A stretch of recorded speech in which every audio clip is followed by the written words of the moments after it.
What's up, guys? It's Deuce. Happy Monday to you all. This is going to be my review of last night's Money in the Bank pay-per-view. I apologize for the delay on the review.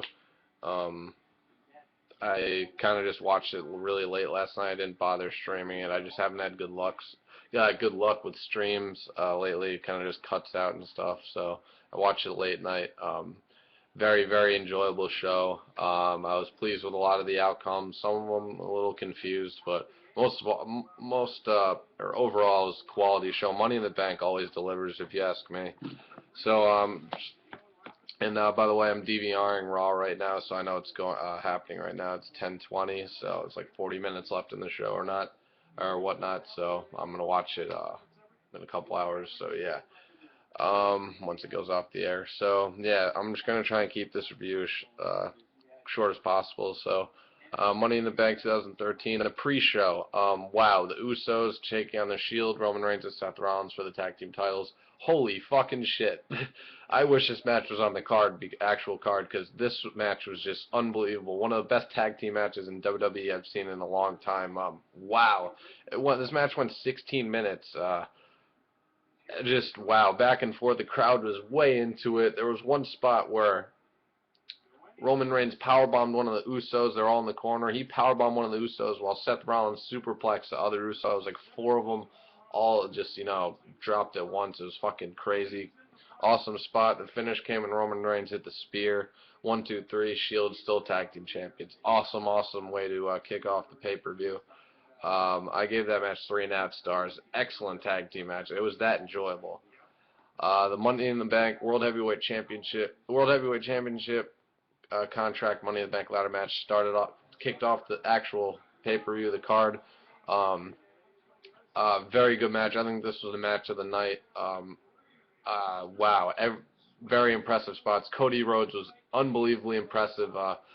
He was over. He was going nuts. I mean, hit a couple crossroads, and just the crowd. He had a couple chances to climb up, retrieve the briefcase. He hit one muscle buster on Cesaro onto the ladder in the corner. That was pretty cool. He's got to shave the mustache. It needs to go. But Damien Sandow ended up winning. Cody Rhodes was at the top of the ladder. Sandow came out from behind, pushed Cody off. So guess they're not obviously team anymore, friends anymore. And I love the fact that hopefully this is going to propel Cody to the next level. Hopefully have a little feud, maybe even have a match at SummerSlam for the briefcase. Cody's definitely turning face now. It's got to be after last night. I mean, the look on his face afterwards, and the crowd was way over. He was way over with the crowd. So yeah, excellent match. Yeah, World Heavyweight Championship Money in the Bank ladder match. Very, very good match. I can give this 4.5 stars. I enjoyed it that much. Definitely the better of the two ladder matches in the match of the night. So yeah, Damien Sandow. I picked Wade Barrett to win. I'm kind of disappointed he didn't, but at the same time, Sandow. I was going to be happy with anyone. I was going to be happy with anyone who won that match. Sandow, very talented on the mic, very good in the ring. Very underrated superstar, up and coming. He's one of the guys who's one of the guys who's part of the future for the company. God, can't fucking talk tonight. Yeah, 4.5 stars. Very good match. That match went over a little 16 minutes as well. Next was Miz versus Curtis Axel for the Intercontinental Championship. This match went a little over 9 minutes. It was a little slow at first. It picked up towards the finish. A couple shots to Miz's face that kind of, got him all groggy, and Curtis Axel hit him with his finisher. 1, 2, 3. It's kind of a weird finisher, kind of cool. Yeah, so Curtis Axel retained after Paul Heyman. He got ejected from ringside, so it's cool to see Curtis Axel. He won clean by himself. 2 3/4 stars, nothing too special. It's a decent Intercontinental title match. Next was Kaitlyn versus AJ for the Divas title. This match went a little over 8 minutes. Wasn't as good as their payback match, but it was still a pretty decent Divas match. I like just to see the Divas getting title matches on pay-per-view now, and they're actually longer than 3 or 4 or 5 minutes. So this feud is definitely going to continue, I think. Kaitlyn tapped out to AJ's Black Widow submission again. Yeah, just I love AJ. She's great. Yeah, so it was pretty cool. Kaitlyn at the spear, AJ kicked out, and then AJ made her tap out with their finisher. I gave this 2 stars, not as good as their payback match. So yeah, 2 stars. AJ still Divas champion. Next was Ryback versus Chris Jericho. This match was about 11 minutes. Wasn't that bad. Ryback, I predicted him to win, and he did. Won with a little bit of a roll-up out of nowhere. But it was a good little match. Honestly, Jericho makes anyone look good, and Jericho just carried the match as I expected. He is a true professional. Really is. A lot of respect for Y2J. And I bet it was his idea to, put Ryback over. So, and a lot of people would bitch about it, but they got to realize this is all probably Chris Jericho's decision. He all about helping the younger talent. So yeah, gotta love that. I gave this match 2.5 stars. It wasn't bad. It wasn't terrible. It wasn't amazing, but it was pretty. It was a solid match, entertaining. Crowd was way 100% behind Y2J. So Ryback wins with a roll up, 2.5 stars. Next was the World Heavyweight Championship match, Dolph Ziggler versus Alberto Del Rio. Very good match, but a lot better than their payback match. Just a little under 15 minutes, like 14.5 minutes. Finish came when she came out towards the latter part of the match. I had a feeling either she or Big E would come out and cause interference. Sure enough, Ziggler's stalking Del Rio, and AJ comes to the ring and clocks Del Rio in the face with her title. Caused the ref to call for the bell, and Del Rio wins due to disqualification. We're still champion. I'm upset because I really want Dolph to get his championship, but I hope this leads to one more match between Del Rio and Ziggler at SummerSlam. Well, Dolph finally gets his revenge, gets his title back. But this was a very entertaining match. Ziggler was way over what the crowd is, as expected. The Philly crowd, they were great all night, as expected. Yeah, so that was a very good match. I gave it 3.5 stars. Very good, back and forth stuff. Yeah, Ziggler was way over, unfortunately, thanks to AJ. Kind of fucked him over. The crowd was chanting, "You screwed Ziggler," as Ziggler was walking in the back. Chanting that at AJ is pretty cool. So I'm sure that's going to be the end of the Dolph AJ, relationship soon. Next, we had Mark Henry versus John Cena for the WWE title. This match went a little over 13 minutes. It was actually probably as good as I thought it'd be, maybe even a little better. Exceeded my expectations a little bit. The crowd was super over. Mark Henry is super over with the crowd as expected. I mean, Cena was getting booed heavily as expected. It was in Philly. Mark Henry with the World's Strongest Slam. Cena kicked out. Mark Henry kicked out of the FU. Cena locked in the STF twice. Mark Henry reached the ropes first time, and then the second time he tapped out. It's kind of disappointing. You knew it was going to happen. It just sucks. I'm so sick of Cena just bury these guys, and they build up monsters like this, Mark Henry, so much, and then only to have him job to Cena. So hopefully Henry maybe gets another shot. I have a feeling he may be WWE champion, but before the year's end. So we'll see.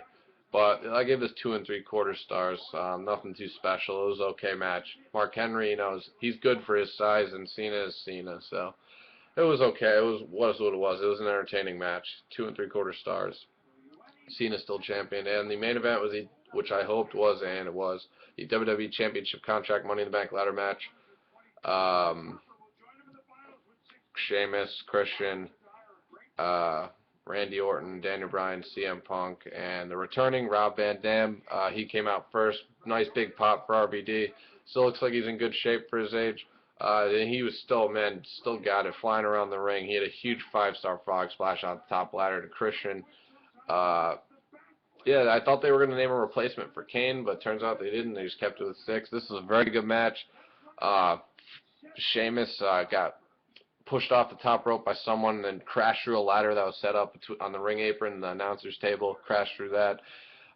Paul Heyman turned on CM Punk. Curtis Axel came out and attacked Daniel Bryan as he was climbing to the top, and then hit him with a steel chair a couple times. It was a very odd sequence. Then Paul Heyman came out after Punk hit a GTS on Axel, and Heyman's like, "What are you doing? That's my best friend. Like, you don't get involved with his business," or whatever, CM Punk.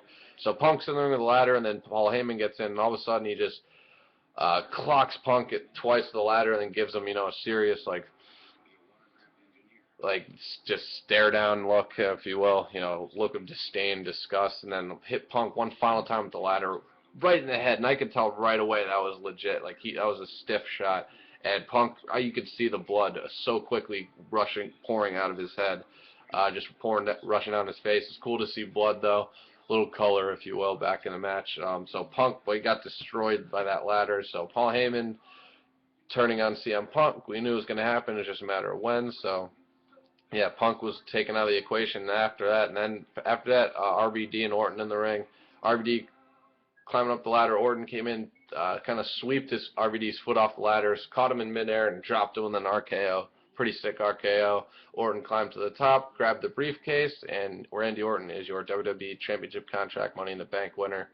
You know what? A lot of people are going to bitch about it. Randy Orton, he's still my favorite. I'm still waiting on that heel turn. But, Orton hasn't been in the world title picture since 2011. It's been in a lot of meaningless feuds and mid-card feuds. And, even the main event feuds he was in, they weren't for a title. So I'm good for Randy. And he's actually put on a lot of entertaining matches lately. I feel like over the last couple of months, his matches with Daniel Bryan and a couple other guys he's wrestled against, he's put on good matches. I mean, he tapped out clean to Daniel Bryan on Raw a couple of months ago, and then he lost to Punk clean a couple of weeks ago to GTS. So, yeah, good for Orton. Hopefully this leads to a heel turn, though. Maybe cash in on Cena, turn heel, who knows. Maybe, or even Daniel Bryan, will beat Cena for the title at SummerSlam or at some point, and then Orton cashes in on Daniel Bryan, who's super over with the crowd. That would lead to a heel turn, I think, so, for Orton. That'd be a good way to see it. But, so, yeah, that was a really good Money in the Bank ladder match. Lasted a little over 25 minutes. I gave this match 4 stars. Wasn't as good as the World Heavyweight Championship Money in the Bank ladder match, in my opinion, but very much enjoyable. So 4 stars. Overall, Money in the Bank, I'm going to give it 7 out of 10. Actually, I'm going to give 7.5 out of 10. Very good pay-per-view. I enjoyed the hell out of it. Always do. I always think that's the best pay-per-view of the summer, even though SummerSlam is supposed to be the biggest one. Sometimes it under-delivers. So hopefully, Raw, once I watch it later, I know what's going on right now. So I'm sorry, weird timing for this review, guys. But I wanted to make sure I got it done before it turned into Tuesday. So, overall, enjoyed Money in the Bank a lot. 7.5 out of 10. Philly crowd was great as usual. Cool to see RVD back. Still looks like he's got it, and I'm sure the crowd tonight, once I watch it, once it's on DVRing, the crowd in Brooklyn, I was even more pumped to see Raw tonight, to be honest, because the Brooklyn crowd's absolutely insane. So hopefully Raw tonight was pretty good, and hopefully, progression. I know Brock Lesnar was scheduled to be there, and RVD. So hopefully, we'll see the start of the Punk Lesnar feud, the continuation, and Daniel Bryan. Hopefully, he's still planning. Hopefully, I read that actually the plan is still to have Cena face Daniel Bryan to defend his title against Daniel Bryan at SummerSlam. So hopefully they incorporate that into the storyline somehow starting tonight. So anyway, guys, comment, subscribe. Let me know what you thought of Money in the Bank and what you enjoyed, what you didn't like. And I'm gonna do my Raw review tomorrow morning. Or tomorrow at some point, because I'm going to watch Raw late night tonight, and I probably won't feel like doing it once it's over, so probably just go to bed when it's done. But I'll be back for my Raw review tomorrow, and yeah, guys, and I'm also going to give my thoughts on the Wyatt family, since I haven't gotten a chance to do that yet. All I'm going to say is their debut last week on Raw, taking out Kane, I thought it was very well done. A lot of people obviously said, that's it, all that hype for that, but I thought it was a very solid debut. I liked the way they attacked them, and the fucking Husky Harris chants, goddamn smarks. Anyways, so, yeah, enjoy. I hope Raw is pretty good, so I'll see you for my Raw review tomorrow. This was my Money in the Bank 2013 review. Very, very good show. Yeah, comment and subscribe if you want to. I'm out. Peace.